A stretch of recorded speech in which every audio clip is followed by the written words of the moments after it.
Thank you so much. Oh, wait, we have to update the 5.0 command now. Oh, my God, I feel so old. We have to update it to 6.0 now. Because apparently there's a 5.0 coming from Koil's tweet I saw. So, good to see there'll be another edition of NoPixel. But I'm curious to see what's gonna... What the fuck?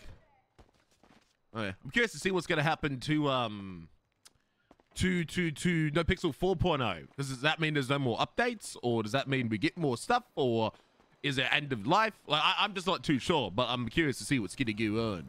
So thoughts of 5.0, a bit early, but NoPixel getting updates is always a win, and I'm not gonna take that as a negative. So I was just so shocked. I'm like, wait, what? I truly thought 4.0 was gonna last until GTA 6.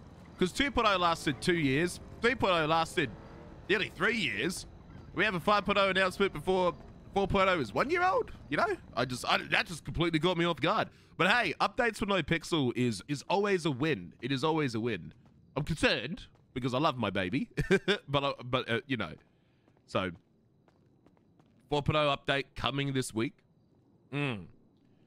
Yeah, we'll see how it goes. I'm really excited to see a NoPixel update. Hopefully they'll be cooking some really cool shit. So, because I've been a bit negative, but I just want the best for NoPixel, of course, because I love this place to death. Yo, Jackson, thanks for the 23 months, man. Really do appreciate it. So, hopefully 5.0 is a full wipe. I hope 5.0 is a full wipe too, because I was hoping 4.0 would be a full wipe, but it wasn't. At this point, I've played this iteration of this character so long, I just don't know what to do. Like, when I mean full wipe, I don't mean people have to delete, you know, their main character and then never make it again. I'll be straight up honest. If 5.0 was a full wipe, I'd make Dundee again. But it'd be a new timeline of events, you know what I mean? A new story, a new version, you know what I mean? Yo, Jackson, thanks for the 23 months, man. Really do appreciate it. You're a fucking legend. Thank you. So, yeah, I think people have the right to wipe their memories or start a new character. Or just make the same character, and I don't think people should be penalized for that. So, because I'm sure shit be making the same characters, but starting them fresh, and I'd have different traits. So maybe this time this Dundee would not be cursed by Norman Bones. You know what I mean? It'd be different. So, I hear automobile. But yeah, I'm really excited for 5.0. I just hope that it's not. But I guess it's like an overreacting fear that I have, is that every time 5.0 or 4.0 or 3.0 or the next iteration of a 0.0 gets announced, my fear is that people leave NoPixel until that version comes out. But we'll see how it goes. It's literally only been a few hours, and TwitchCon's on, and we still have 211 people in it. Hello. I don't know who that is, but they're welcome. Either way, I'm really excited to see what's gonna pump out, bro. New things in NoPixel is always a win. It's never gonna be a negative. Here's my thoughts on whitelists. Good question. I think whitelists are good if they are managed, but in my experience, whitelists are notoriously not managed well. I think too many people who should have a whitelist don't get it, and those who have a whitelist have it for too long. The reason I like the current system in 4.0 is that it gives everyone the opportunity to have something special, right?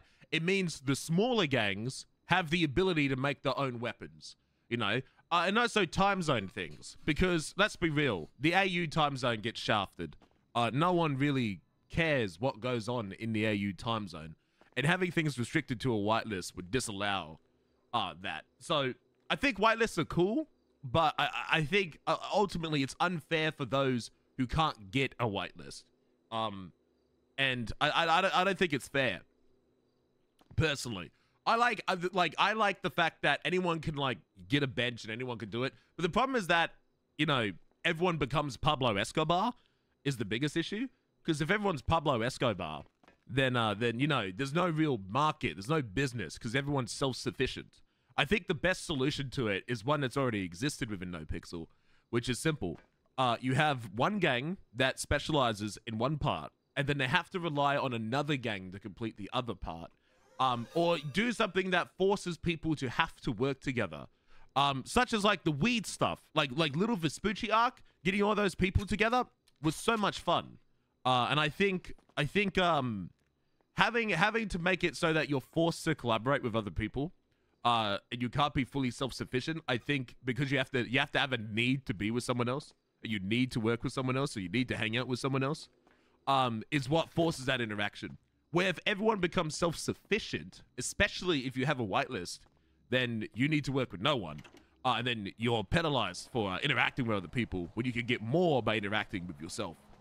So that's why I'm trying to like do the West Coast Alliance stuff, because I want to get as many gangs, you know, as much opportunity to roleplay as possible, you know. So speaking of which, did I get the right key for this? Yeah, I want gangs to need each other, but there also needs to be a reason for conflict as well, which I think that Pixel 4.0 tried to force to do, but did not. Have they done anything in here? I don't think they've changed anything in here. I'm not even gonna bother looking. So, but the more collaboration with other gangs, the better. Like, I'd love for more reason to, like, I'm just finding any reason to find gangs to work with me, because the more role players I can be introduced to, the more content we can create, the more role play can happen, the more needs, wants, and demands can exist. Chat, am I like wilding off, or like, do you agree with what I say? You know what I mean? I do think grinding, probably not as much as 4.0 is needed. And let me tell you why, for two reasons. One, if acquiring something you need is easy, there's less demand for it and less value to it. The more value an item has, such as money or materials or weapon parts, the rarer and harder they are to achieve, the more gangs or groups would be willing to work with other people to achieve what they want, right? I don't think I'm wrong in saying that. Two, if let's say it's easier to get it, let's say everything was twice as fast, you would have everything twice as quick. And when you've got everything that you have nothing to work towards. And when you have nothing to work towards, you run out of things to do. So let's say you become a multi-millionaire and you own 5 homes. You log on and like, what's your next goal? What's the next thing that you're going to do? What's your need? What's your want? What's your ecosystem? What's your business? And that's why I think a level of grinding is there, because it's the barrier to, you know, for you to work towards something. Because if everyone was a millionaire within 2 months or 3 months, then money becomes worthless, items become valueless, and there's no real like, oh shit factor. A lot of people are forgetting about the oh shit factor, right? The oh shit factor is like if I could get $1 million every week, right? Which we currently are almost close. Does a gun seem that valuable? But if you can only make 100K a week and a gun costs $20,000, when you have a gun and you shoot someone, it brings back that oh shit factor. And oh shit hasn't been around in since the start of 4.0. But there's still an oh shit factor with guns. That's what I call it. Like guns are valuable, for example. It's like you lose it, that's an oh shit. You actually care about it. But if there's too much money in the economy, or weapons or items are too easy to obtain because the entry to grinding is so little, then you lose that oh shit factor. And the oh shit factor is what makes roleplay roleplay. Hope you haven't been able to keep up since the shootout at the courthouse. Who are these members? It's all good. We have new members such as Lily, Dex, Jaina, and Nikki. They're prospects at the moment. 5.0 is happening? Yeah. I don't know if it's GTA 5 for 5.0 or GTA 6 for 5.0, but I have no idea. But in my opinion, I think there needs to be at least some sort of grind to prevent everyone becoming millionaires within a week. But I think NoPixel has already proven, like, you can make the grindiest grind of all grinds, and someone will still be a millionaire within the month, somehow. Does that kind of ruin 4.0 now that 5.0 has been announced? That is definitely a concern that I currently have. But there's not much I can really do about it. I do think the 5.0 announcement was pretty early, but I mean, the main point is that NoPixel was getting an update, NoPixel was getting a refresh, NoPixel was getting new things, and as someone who plays NoPixel for a living, this is the best news you can ever possibly hear. So